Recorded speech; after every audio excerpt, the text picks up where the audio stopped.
The book I read is called Wooden on Leadership. The authors of it are John Wooden and Steve Jemison. John Wooden is a famous basketball player and coach. He led UCLA won 10 NCAA national championships in 12 years, including 88 straight games and 4 perfect seasons. He was named Coach of the Century by ESPN and has been elected to the Basketball Hall of Fame as both a player and a coach. He was also awarded the Presidential Medal of Freedom. Steve Jemison is a best-selling author, and he is John Wooden's longtime collaborator and confidant. They have worked together on several acclaimed books. So, Coach Wooden always wanted to figure out a relatively easy way to help people become a successful leader.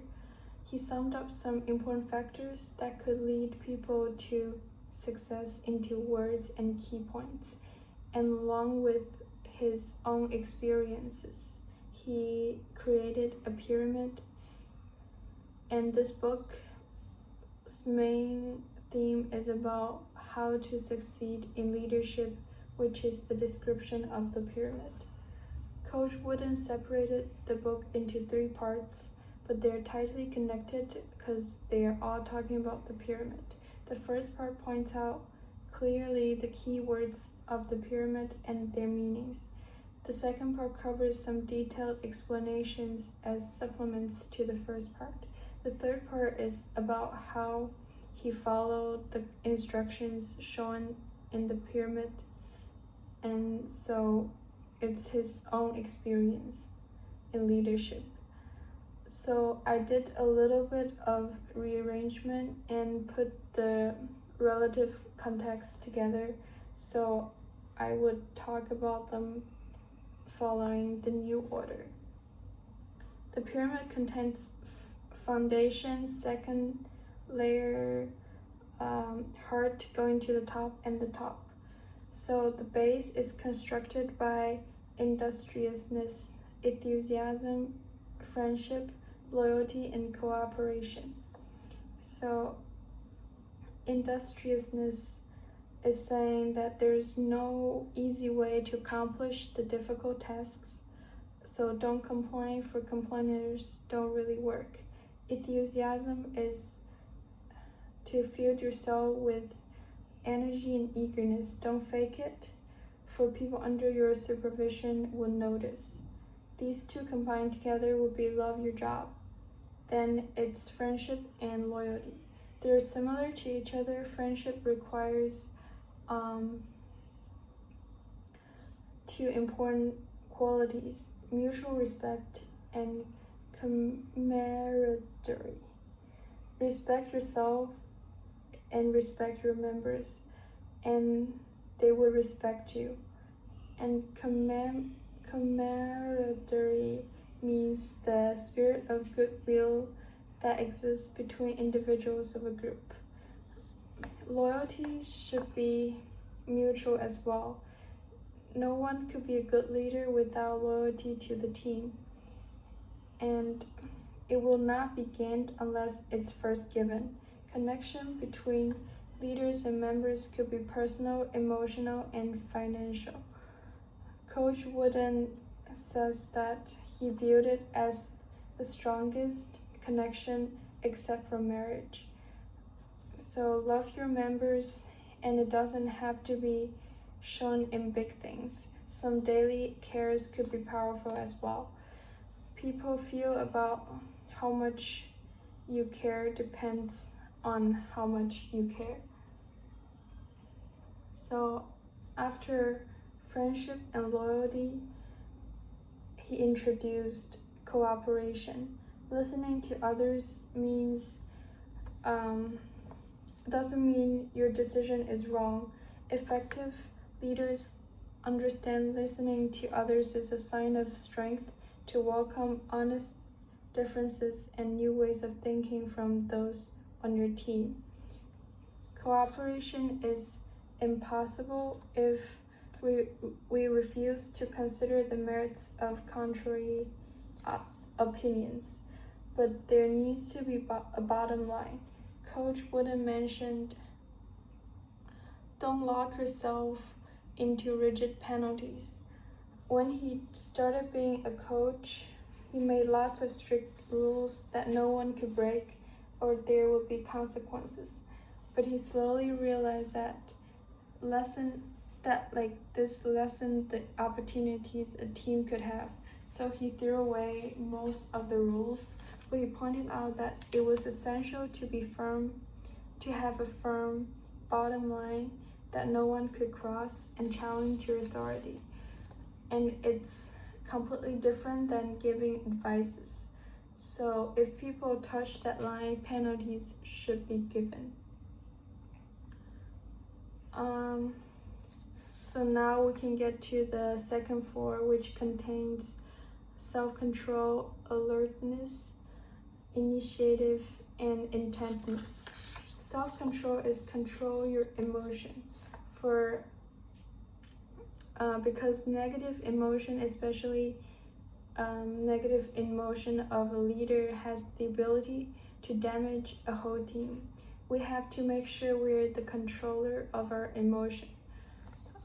Coach Wooden shared an example of his own used to pull a boy's name off the award list because his father come and demand him to put his boy on.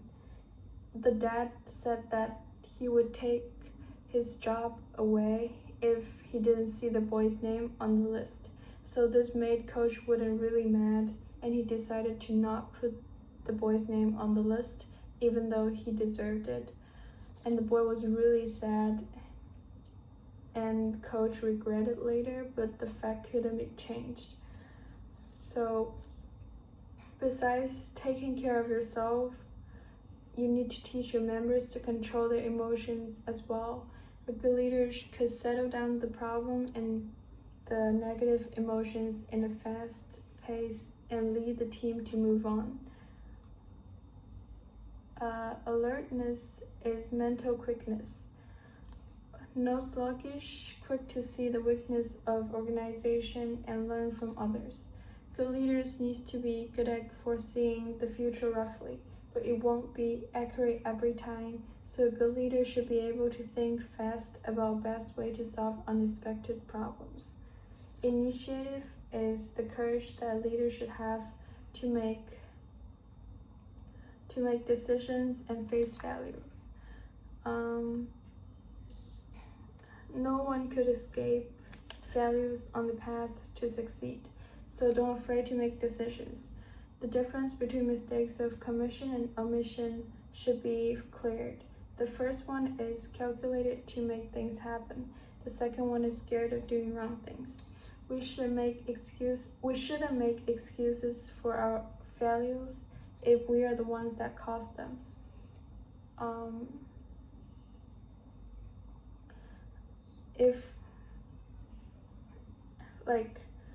If we're the one that caused mistakes, what we need to do is to acknowledge and try to improve. But if our failures are caused by fate, don't be defeated by it. Coach Wooden's father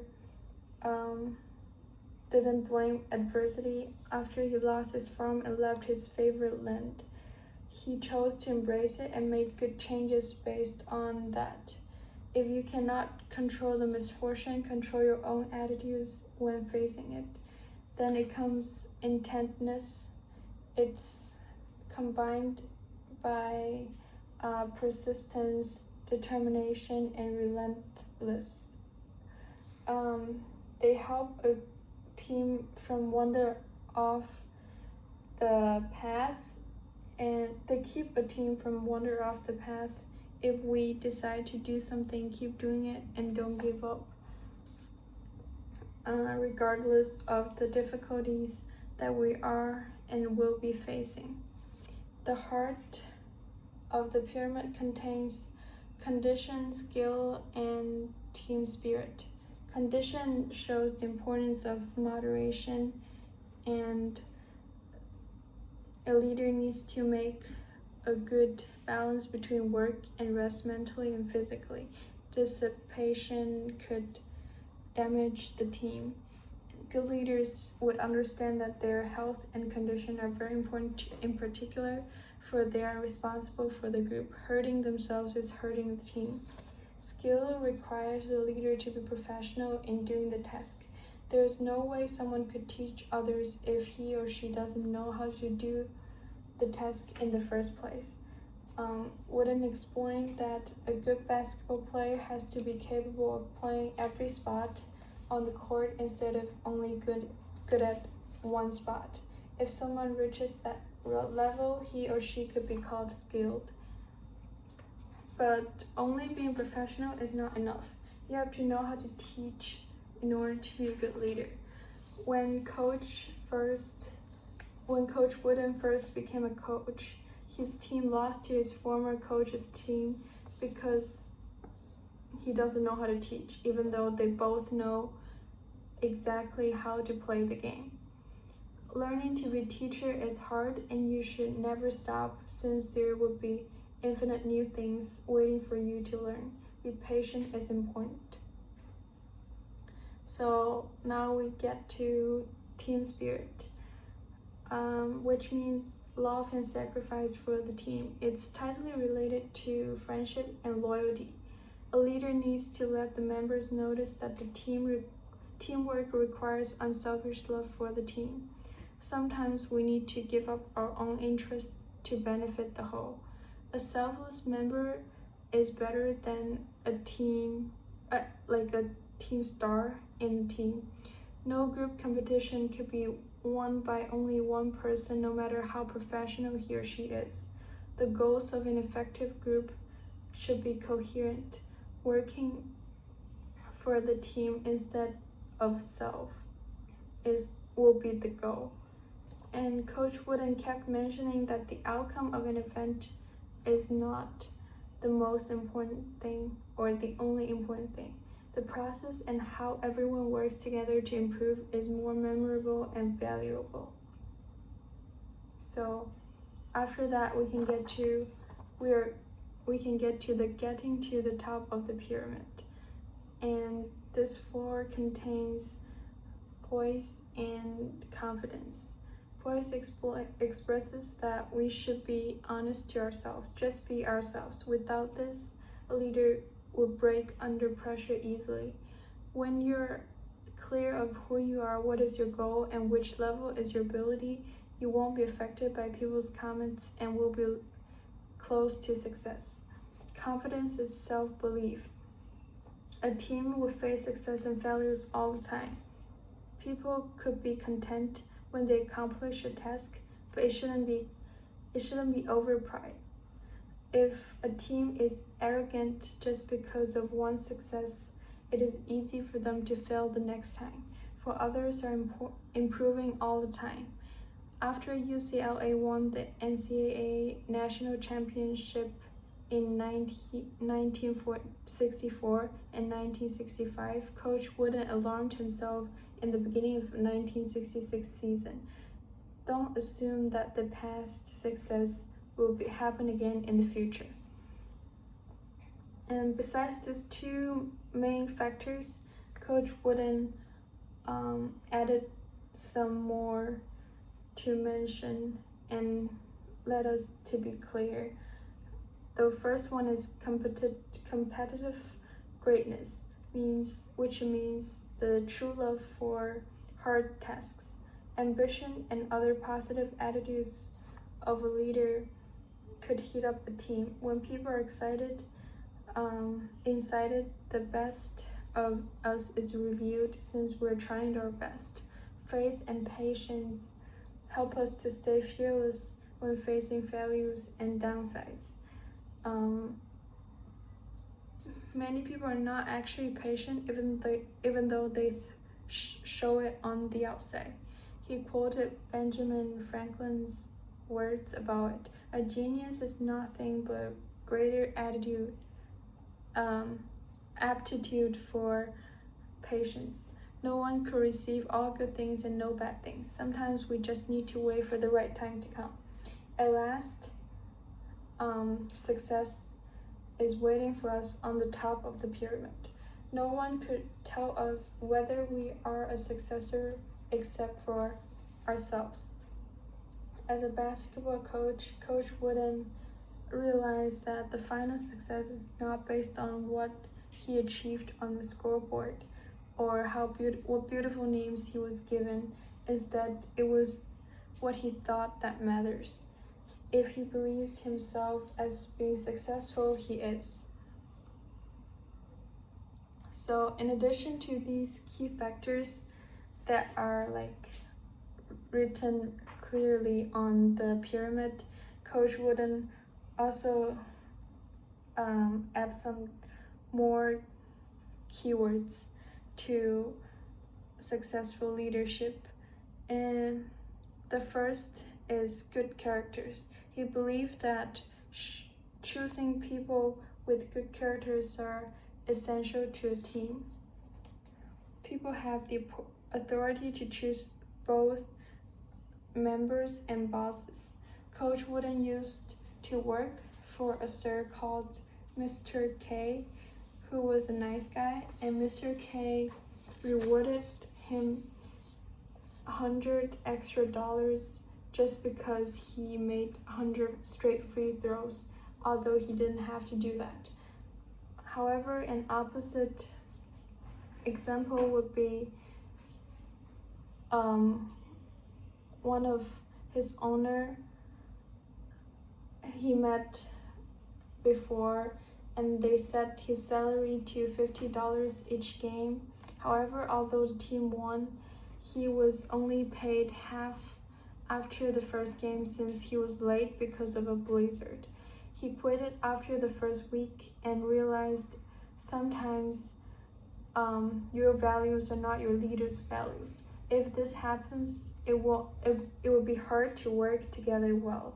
As a result, when we become leaders, we need to make sure members' values match ours.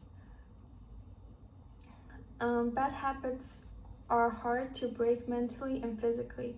One example would be changing the shooting hand, but it wasn't such a big thing that a leader would kick the player out of a team. However, if the bad habit is mentally, then the leader should consider whether or not to select her or him, for he or she could affect the whole team in a negative way before you even noticed. Coach Wooden used his father's words to summarize the 6 rules that good character contains. Never lie, never cheat, never steal, don't whine, don't complain, don't make excuses. Besides this, respecting people is another way to test if someone has a good character. Coach Wooden used to reject a boy for the team only because he told his mom to shut up. If the boy can't respect his mom, he probably can't respect the coach and his teammates as well. So a good team should not only respect those who support them, but their opponents as well. Competitors are not to fear. If you want to win the competition, win it with respect. Many people consider fairness as treating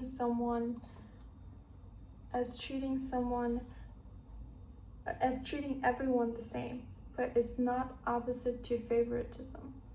A leader is allowed to like someone more than another if he or she deserves it. Team members deserve praise when they devote.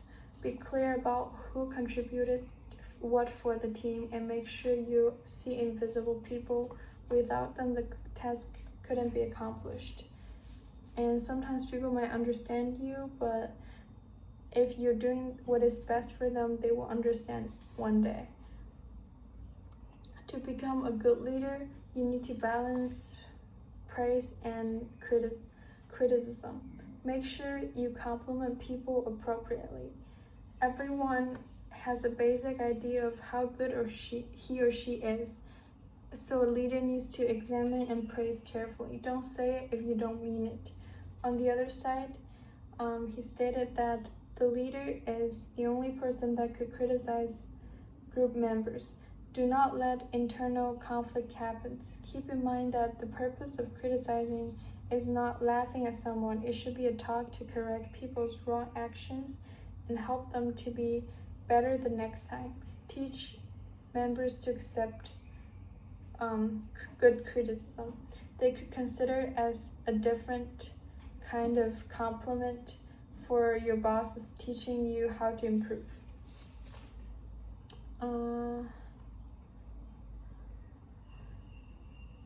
Coach Wooden indicated that little things make big things happen. A good leader should care about lots of details in daily life, since they would even change the results if they are accumulated. If you want to be successful, then start with little things. One detail that Coach Wooden took care was that he asked all his members to wear uniforms in every practice, for this conveyed that they are working for the same team. He also informed that details should be perfected. For instance, all the members, including assistant coaches, must be on time for practice, or they would get certain penalties. Don't just ask for members to do right things. It has to be completely right. Only if you ask for the best, they would do the best. Time management is very important as well. Coach Wooden said he recorded time by the unit minutes, days, weeks, months, etc. By doing this, he knew exactly what he used the time for, so he could improve in the future. He also gave an idea of expanding time. Make a minute more than 60 seconds. Use the time as efficiently as possible. He used to learn from Coach Frank L. Lange, a famous football coach, and found out that he didn't waste any time during practice, so because he was prepared and knew what to do in each second. The last thing Coach Wooden reminded leaders is that the present for a team is the most significant thing. Many groups would think a lot about the future, how to manage, how to beat competitors, how to succeed. Therefore, they would start making plans for the future. However, plans are just the starting points. You cannot succeed without other steps and elements. They're all about the present. People usually forget that now is the necessary path toward the future. As a result, do your best to make achievements for the present goals. So, before I decided to choose this book, I scanned through it and discovered that Coach Wooden's explanations are brief and clear. That is why I chose the book in the first place. Later, I am impressed by it because Coach Wooden did make the path to success as clear as a map. Although there are 3 big parts along with like a lot of smaller chapters. The contexts are always talking about the pyramid. They never wander off the path. Every big brick seems to explain different characteristics, but the connection between them cannot be loosened. If we could follow the guidance strictly, we are able to get to success. But strictly is a necessary word here, for none of the brick could be missing when building a pyramid. I also appreciated that Coach Wooden used a lot of personal examples in the book. It made things easier to comprehend and achieve. Although not everyone is going to be a basketball coach in the future, the examples he showed were broad enough that we could apply them in many occupations. So, in conclusion, I am thankful that Coach Wooden wrote Wooden on Leadership, I learned a lot from it and could see this book as a guidance for my leadership life in the future. Thank you.